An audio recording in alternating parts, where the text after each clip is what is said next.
c'est la fin de la semaine. Et pour autant, la semaine n'est pas finie.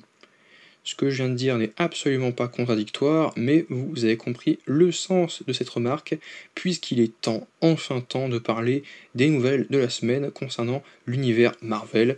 On a beaucoup de choses à dire, il y a pas mal de nouvelles qui sont assez intéressantes, assez excitantes, et je suis ravi de me poser quelques minutes pour vous partager mon ressenti de toutes ces informations, toutes ces news et ces rumeurs, et de faire quelques petites théories, d'évoquer certaines théories qui circulent partout, sur Marvel, sur les personnages, le retour de certains personnages, le retour de certains lieux emblématiques des phases 4 et 5 de Marvel, et posez-vous, prenez à boire, à manger, ou peut-être pas, peut-être que vous voulez juste souffler, décompresser et regarder une petite vidéo en ma compagnie, et on va commencer tout de suite avec Ryan Reynolds qui développerait son propre film de team-up centré sur des mutants pour la prochaine saga Marvel, un film X-Force où on reverrait donc de retour Deadpool avec Cable et effectivement avec Josh Brolin. Pas mal de gens qui disaient effectivement qu'il y aurait Cable qui pourrait être de retour en Josh Brolin avec d'autres personnages mutants de la X-Force et que on suivrait en parallèle de Deadpool, enfin en parallèle des nouveaux mutants avec le reset et le soft reboot post-Secret Wars, Deadpool, parce que Deadpool c'est un personnage assez iconique, franchement on l'apprécie beaucoup, et qui est franchement super cool, mais c'est vrai que la X-Force, qui était déjà une blague dans Deadpool 2, est-ce que on a une idée derrière, puisque actuellement Ryan Reynolds écrit le script. N'hésitez pas à dire si vous êtes hypé par ça. Selon Daniel RPK, Marvel Studios préparerait Mr. Sinisters et Apocalypse comme figures majeures de la prochaine saga du MCU. Pour l'instant, aucun casting n'a encore été confirmé, mais plusieurs noms circuleraient déjà en interne chez Marvel comme piste sérieuse pour ces rôles emblématiques des comics X-Men. Alors il est quand même important de remettre un peu les choses dans leur contexte, parce que bien qu'on sait que la prochaine saga de Marvel sera la saga des mutants, et qu'il y aura les X-Men et les mutants, pour autant il devrait y avoir plein d'arcs narratifs, avec pas mal de petits arcs, arcs parallèles, qui vont avoir leur propre intrigue, leur propre héros, leur propre vilain, et moi je pense que ces vilains, en plus de leurs héros, vont évoluer tout au long de la saga et ne vont pas avoir uniquement un film où ils seront les vilains. Je pense notamment au Docteur Fatalis, après avoir si c'est Robert Downey Jr. qui va continuer à jouer le personnage, mais Fatalis, typiquement, c'est un exemple concret. Wilson Fisk, par exemple, ça peut être un autre exemple concret qui pourrait avoir de l'importance sur plusieurs projets, plusieurs films au fil des ans. Et Mister Sinister et Apocalypse feraient partie de ces méchants qui seraient donc dans le cœur de l'arc mutant et X-Men, qui perdureraient au fil des projets, peut-être même au fil des années. Il y aurait possiblement beaucoup d'arcs cosmiques, avec les cas fantastiques, les arcs un peu occultes avec Blade, les Midnight Suns, Moon Knight, etc. Le côté exotérique. Et dans l'arc mutant, on aurait Mister Sinister et Apocalypse. Paul Bettany, l'acteur de Vision, a déclaré que Vision Quest ne sera pas une suite à WandaVision. Non, mais je dirais que c'est absolument, et à juste titre, une partie de la trilogie. L'acteur explique donc que la série n'est pas une suite directe, mais qu'elle s'inscrit bien dans une continuité narrative avec WandaVision et probablement un futur projet centré sur Vision et la magie héritée de Wanda. Ça c'est cool. Ça c'est cool parce que ça implique que Vision aurait quelque part hérité de quelques pouvoirs de Wanda. Donc même si c'est vrai que c'est un petit peu contradictoire, parce que Wanda c'est le côté un peu magique, un peu sorcier, là où Vision c'est le côté technologique, IA, c'est deux mondes opposés. Mais en même temps, il y a aussi autre chose. Paul Bettany a dit quelque chose de assez contradictoire. Il dit que ce n'est pas connecté, enfin que ce n'est pas la suite de WandaVision, mais que pour autant, c'est une suite directe qui s'inscrit dans la continuité narrative. Il dit que ce n'est pas la suite, mais en même temps, c'est une continuité narrative avec WandaVision. Donc au final, pour moi, je pense qu'il est impératif de voir WandaVision et Agatha All Along, puisque c'est typiquement une trilogie, et pour être investi émotionnellement, parce que la série va être émotionnelle, on va en parler après, il faut avoir vu les deux séries. Paul Bettany déclare que cette série est un traumatisme intergénérationnel, père et fils, déni de douleur et déni de votre propre vérité face à qui vous êtes et ce que vous êtes. Pour la faire courte, en gros, il y a des thématiques assez profondes et je pense qu'il y a quand même beaucoup d'émotions, assez de thématiques sérieuses. Et techniquement, la série, peut nous surprendre en bien. Moi, je pense que la série peut nous marquer et se démarquer de WandaVision et de Agatha All Along qui traitaient le côté un peu magie. Là, ce serait plus le côté technologique, mais en même temps avec Ultron, l'IA, avec possiblement Edith qui deviendrait She-Ultron.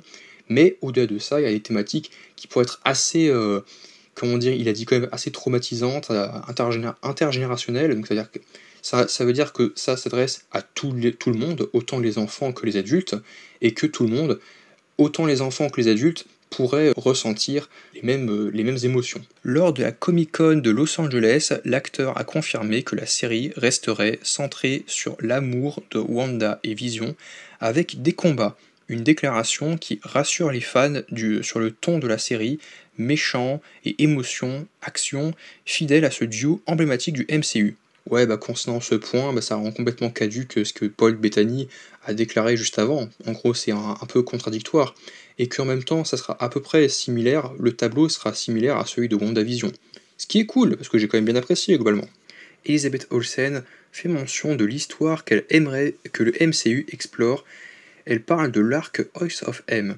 Je pense que House of M est super, il y a probablement quelques théories ou suggestions de fans ici et là-bas.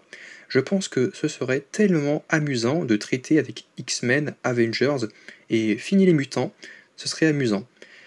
Et c'est vrai qu'il y a pas mal de gens qui avaient relié ça, comme quoi effectivement il y avait déjà des références aux comics House of M dans WandaVision, quand Wanda prenait la ville en otage, ou même dans Doctor Strange in the Multiverse of Madness, par rapport aux enfants, Billy et Tommy, le professeur dans le Conseil des Illuminati.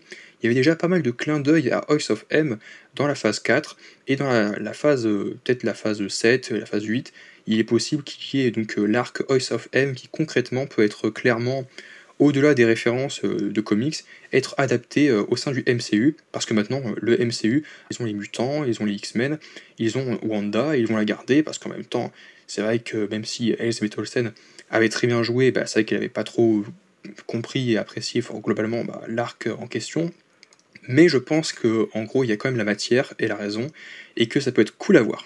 Selon Daniel RPK, Chris Evans jouerait un rôle majeur et occuperait une part essentielle dans l'intrigue.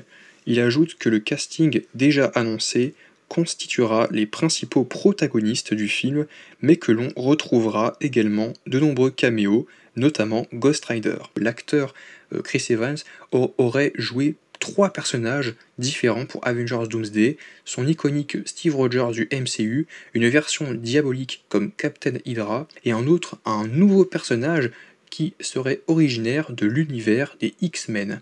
Les scènes de Steve Rogers seront dans l'ensemble axées sur les années 60, où il partagera l'écran avec Peggy. Dans l'une d'elles, le docteur Fatalis arrive à la maison de Steve, déclenchant un affrontement épique. Et ça, on est trop chaud, on veut voir ça, on veut voir un affrontement entre Captain America qui aurait également gardé Mjolnir, pourquoi pas, pour moi il aurait gardé Mjolnir, ou en tout cas il va retrouver Mjolnir avec lui dans sa quête pour affronter Thanos, pour affronter Dr Fatalis, et même en plus, pour moi j'ai une théorie, pour moi c'est même évident, pas mal de gens sont en train de se dire, mais techniquement c'est impossible que Captain America ait rendu les pierres, parce que comment il a pu les transformer en cubes, en plasma, en matière. Moi je pense très clairement que Steve n'a jamais rendu les pierres, n'a jamais rendu le marteau de Mjolnir, et qu'il est parti, qu'il a essayé de les rendre, mais qu'il a compris qu'il qu'il ne pouvait pas le faire, et du coup il est parti vivre avec Peggy, et tant pis, il est allé vivre avec Peggy, avec le reste des pierres, et surtout Mjolnir, et son bouclier iconique. Et moi, concernant le troisième personnage, je ne vois pas qui c'est, j'ai pas de théorie, n'hésitez pas à me le faire connaître, mais je vois pas qui Chris Evans pourrait jouer, sachant qu'il serait donc de l'univers des X-Men. Selon Daniel RPK, la ville de Madripoor, déjà aperçue dans la série The Falcon and the Winter Soldier, devrait jouer un rôle central dans la série Vision Quest. Madripoor est un lieu culte des comics Marvel, souvent lié aux X-Men, à Wolverine et à de nombreuses intrigues d'espionnage et de contrebande. Et oui, c'est vrai qu'il y en avait des gens qui, sur les réseaux, avaient des théories, et comme quoi, effectivement, il existerait un Wolverine dans l'univers du MCU, et que, suite au Tiamut, qui a été figé dans Eternals, pourrait donc être extrait du Céleste, de l'adamantium, et de l'adamantium qui pourrait être transformé en forme liquide, comme dans X-Men 2 avec William Stryker et Origin Wolverine, pour qu'il puisse être greffé dans le squelette de Wolverine du MCU, et que le Wolverine du MCU était caché quelque part dans la ville de Madripoor, ville qu'on a vue avec, dans la série Falcon, quand Sam et Bucky et même Zemo vont se rendre sur place pour connaître un petit peu ce qui se passe autour de la série. Mais c'est vrai que pour l'instant, rien n'a été prouvé, et moi personnellement, j'en doute fort qu'il y ait un Wolverine, parce qu'en vrai, c'est pas utile qu'il y ait un Wolverine dans le MCU et qu'il soit caché, et hop là, il apparaît comme par hasard quelques années après qu'on ait récupéré les droits, on peut le faire maintenant. Je préfère que ça soit plus mieux que ça vienne du multivers, que ça vienne du Resit, et qu'après on parle plus du multivers, mais que les personnages sont intégrés via le multivers, comme les 4 Fantastiques, comme les X-Men, comme les autres, etc. Et que, en gros, pas la peine. Mais concernant Madripoor, j'ai aucune théorie. Je sais pas comment ça se fait qu'on va en parler. Est-ce que pareil, ça sera sur Battle World, dans Secret Wars? Fort probable.